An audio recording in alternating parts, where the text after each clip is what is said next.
What's up guys? Today I'm going to show you one of the common Filipino recipe, Pancit Bihon. So welcome to I Am a Policious Vlog. If you're new and happen to visit my channel, please don't forget to hit the like, share, and subscribe button for more updates. Thanks!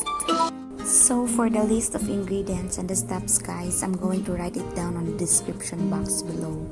So for this recipe, we're going to make chicken Pancit Bihon. But there's a twist, we're going to add coriander leaves. Actually, we're not used to adding coriander leaves in our Pancit Bihon in the Philippines, but recently it was introduced to me by one of my dear friends and I find it very tasty and delicious. I usually season the meat before or during sauteing because I find it more palatable after, and you can actually add other seasonings as you wish. So now I'm adding the broth soup where we boiled our chicken.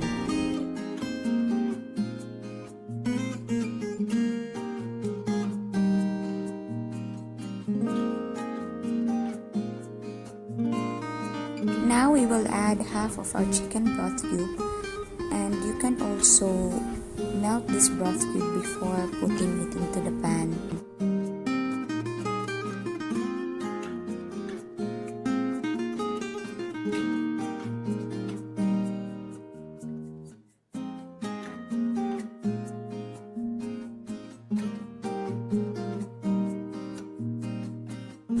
We have to soak the bihon prior since it takes a little while to cook it.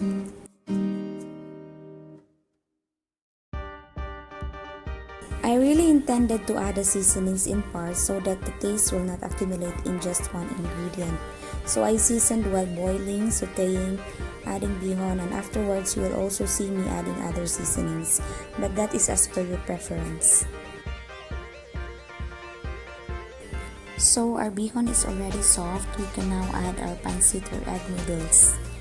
I added initial first half of the pancit since our pan is not that big. I added the bihon first since I find pancit easier to cook than the bihon. And during this mixing, I added a little bit of hot water and oil because I find that our soup is not enough to soften our noodles.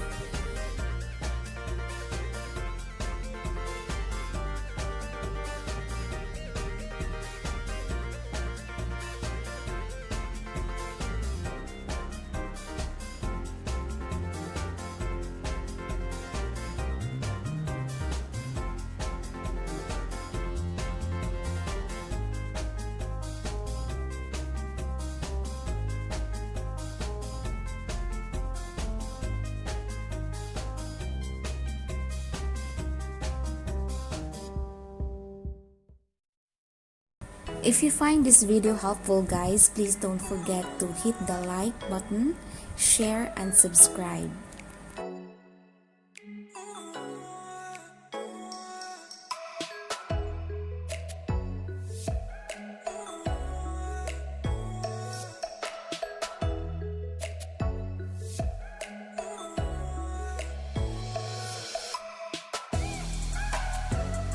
So we are almost done. For our final touch, we have to mix this all together to distribute our seasonings evenly.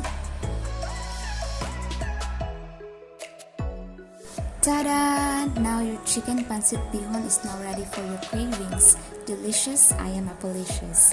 Thank you so much for watching.